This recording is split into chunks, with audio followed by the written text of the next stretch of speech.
Ready? I am. Ready? Ready, Go. Well, hi Warriors, welcome back. Today's the Ugly Duck Challenge, and this is our ugly duck. I know it may not look all that ugly from your perspective, but I'll show you some close-ups of some of the stuff we got going on. The drawer's hardly open. The top has a huge chunk out of it back here. I'm not even sure what the heck this coating is that they got on it. It's almost like a laminate, but it's like chipping all over. It's really weird stuff. So anyway, we're gonna see what we can do about making this thing over and turning it into a swan. And we're gonna do that partly by using these. So stick with us, we'll show you what we're gonna do. They're moving. Welcome to our channel. I'm Jim, and this is my wife Cindy.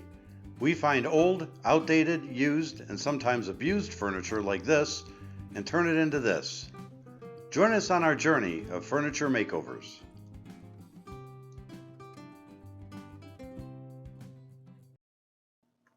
Well, we'd like to start by thanking Corey over at Desert DIY for hosting this Ugly Duckling Challenge.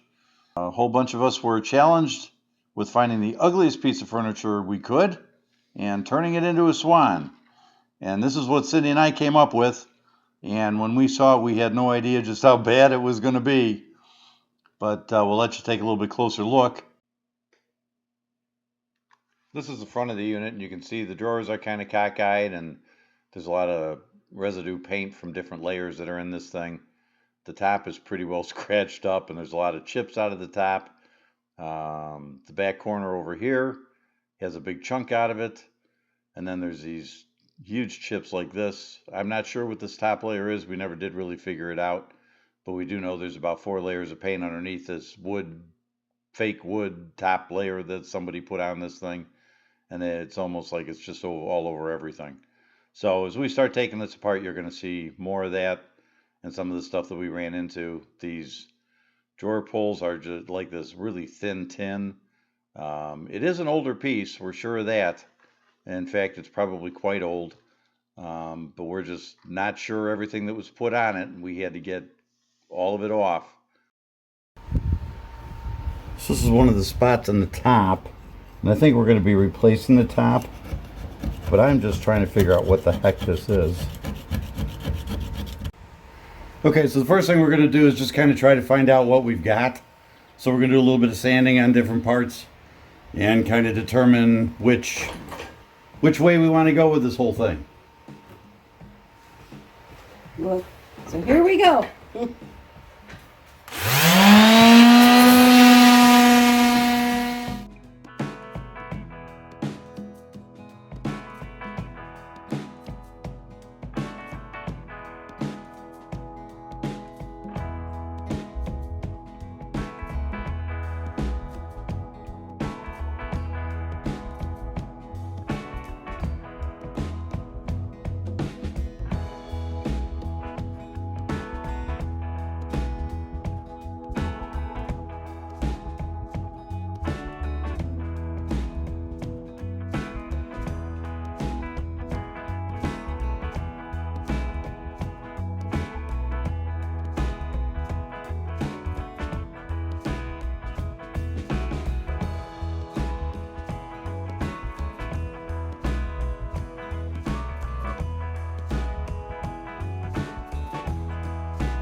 So that was just a little bit of the sanding that we were doing.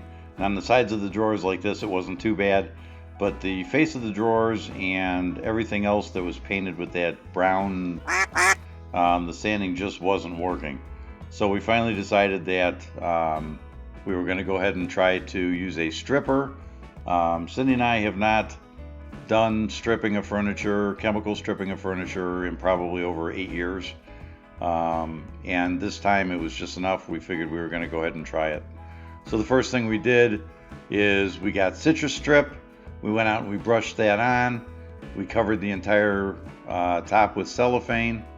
And then when we pulled that off, after it sat for some time, about 2 hours, we came back with our scrapers and started scraping it off. And as you can see, some parts came off, a lot of parts didn't. It left the surface very gummy. We had a really hard time wiping it off. The drawers didn't turn out too bad, but the top was a complete disaster. So at this point we weren't sure what we were going to do, and I need to thank Ashley over at Henson Home Furnishings. You need to check out their link below. I'm certain on the playlist. They have a ugly piece they're doing too. And I talked with Ashley. She said use acetone to dry it out, which we did.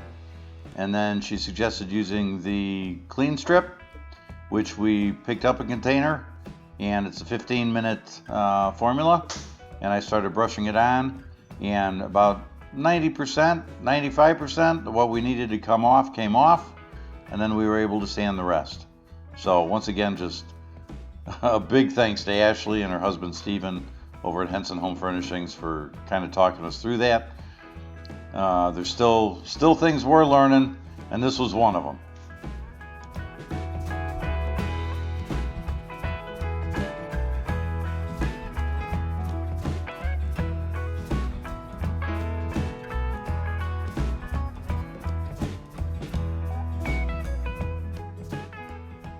Okay, so I think we're done with the stripper.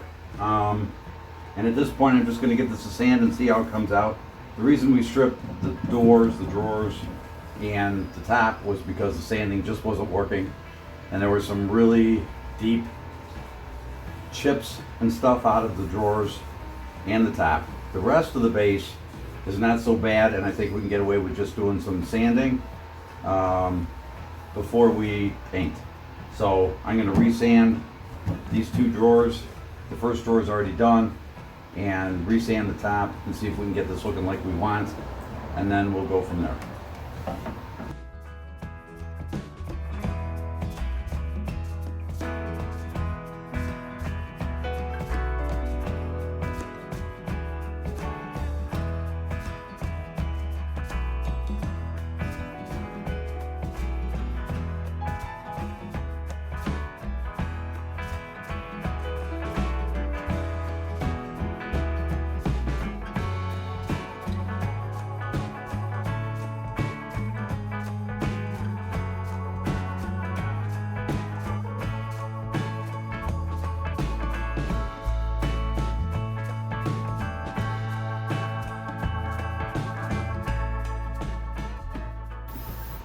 Okay guys, so this is the damage to the top. We're going to repair this with Bondo.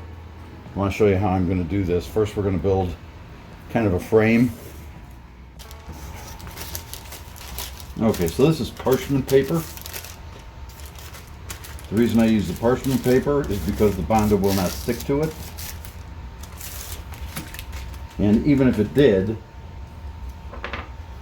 it'd be a lot easier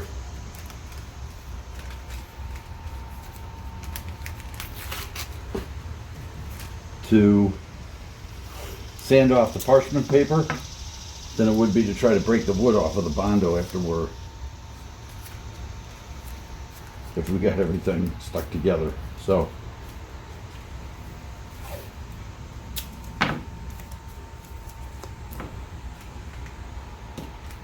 we're just going to build a frame. Here's the bottom, just to kind of hold everything in. This is going to be the side.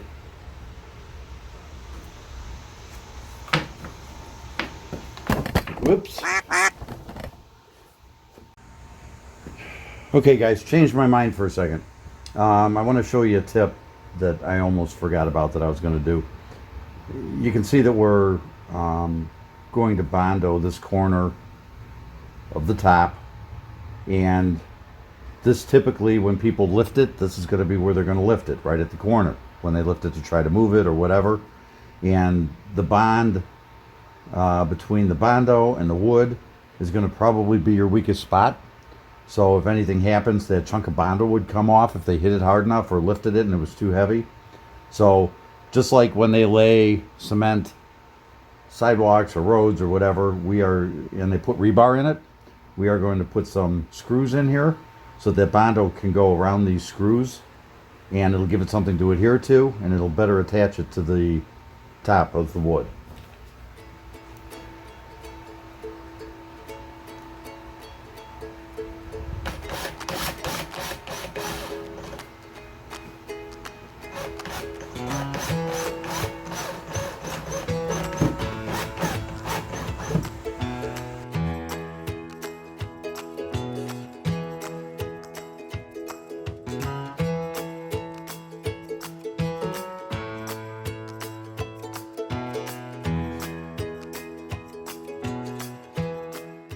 So the Bondo will be around those screw heads, and it'll give it some extra support so that Bondo's not just attached to the wood itself, but it's around those screws, anchoring that in. And that Bondo will never come out of there. So we're going to put this back for a little bit of support here to make our frame. As long as we get the Bondo all the way around those screws and stuff. This last one is still really close, and I don't want to be sanding it and have that screw head showing, so I'm going to go just a little bit further in with this one. There we go. Let's try that.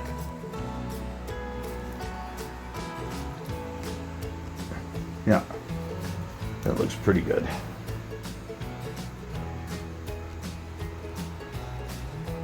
So there we go. So now we have something for that Bondo to anchor around, and it's going to be much more secure in there. And then we can sand this all the way we need to flat, but that's going to really attach it to that top.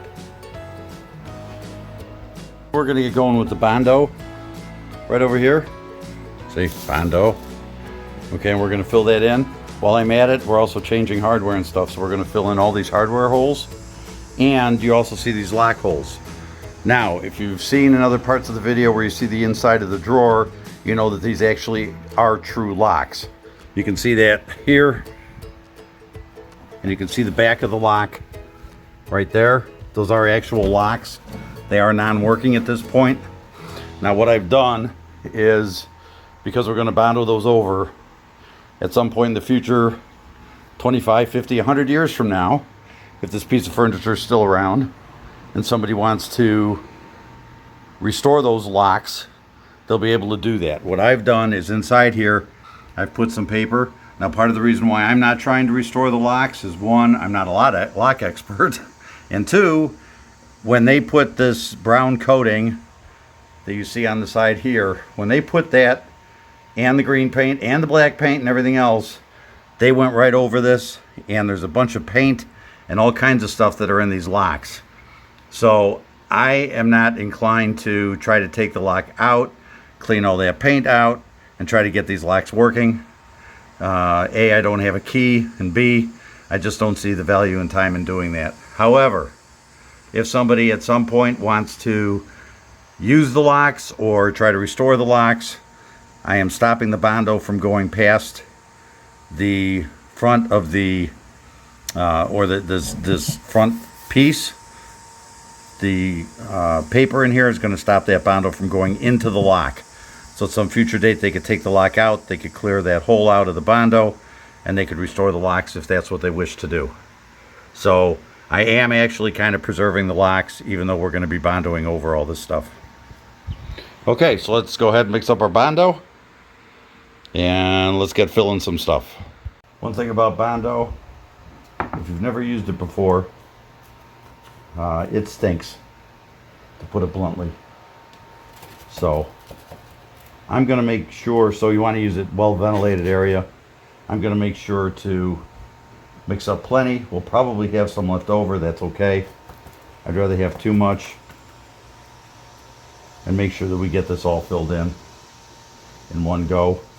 And once we get the hardener mixed in, we're going to have to move relatively quickly because this will start hardening up really quick.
So I know you guys have been wondering about these since we started the video that way.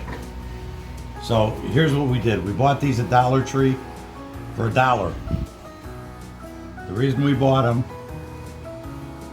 is because if I bought a 4-foot piece of dowel rod to do what we're gonna do over at Home Depot or Lowe's, I looked it up and it would be about $10 or $11 or $12. We got these for $3. So if you want to save a little bit of money, just get creative. There's a lot of stuff at the dollar store that you can use that will save you some money. So we're going to clean these labels. We already pulled this off. We're going to clean the labels, the gum off the labels. We're going to use mineral spirits to do that. This one I've already cleaned, and then I'll show you what we're going to do after we get them cleaned up.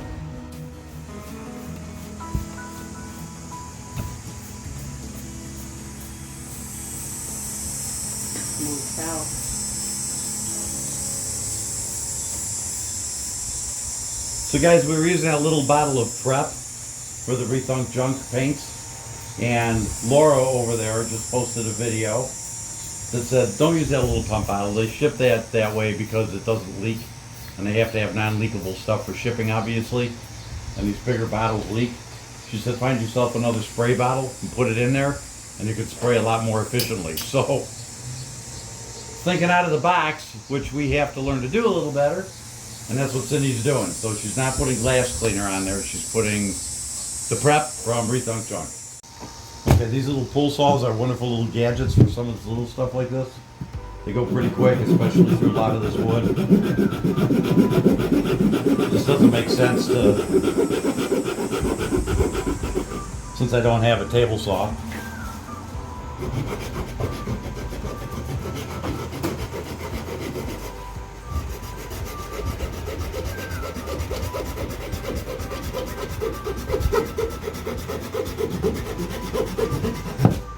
There you go. Nice clean cut. Just give it a little sand. That'll be ready to go.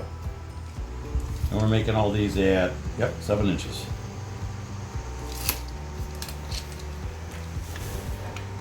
So measure.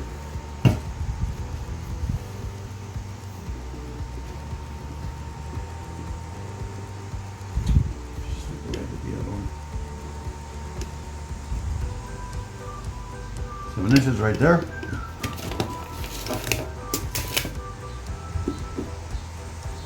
When you're making your score mark for these, you want to push forward. You get a good score mark in it. My hand's probably in the way. See? And once you get a good score mark in it, then you can start going back and forth.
Okay, General Finishes Hickory Water-Based Stain. This is really easy to stain these things, guys. Something like this, you can just use a towel, which is what I'm going to do. Get it dipped in there. Just rub it on. I do have gloves on.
Okay, so we're going to put a little twist. We're going to do a little refunk junk cotton on the drawers. We're going to do one drawer, see what we think, and then go from there.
We just wanted to give a quick shout out to Emily. We wanted to thank her. This hardware, these leather straps, were actually on our Amazon wish list, and she sent them over to us. So we're using them on our ugly duckling piece, and we think they look fantastic. It was a perfect piece, we think, to use them on. So Emily, thank you. And guys, make sure you check out Emily's channel. It's Reconstructing Emily, and she has got a ugly duckling video up as well. Okay, warriors, so we're going to take a look at the final piece and how it turned out. And while we do that, I just want to remind you to head down to the description below the video, and you'll see a link to the playlist where all of the other furniture flippers and furniture artists have posted their ugly duckling videos as well. So make sure you check them all out. As always, have an awesome flippin' day. Have a flippin' awesome day.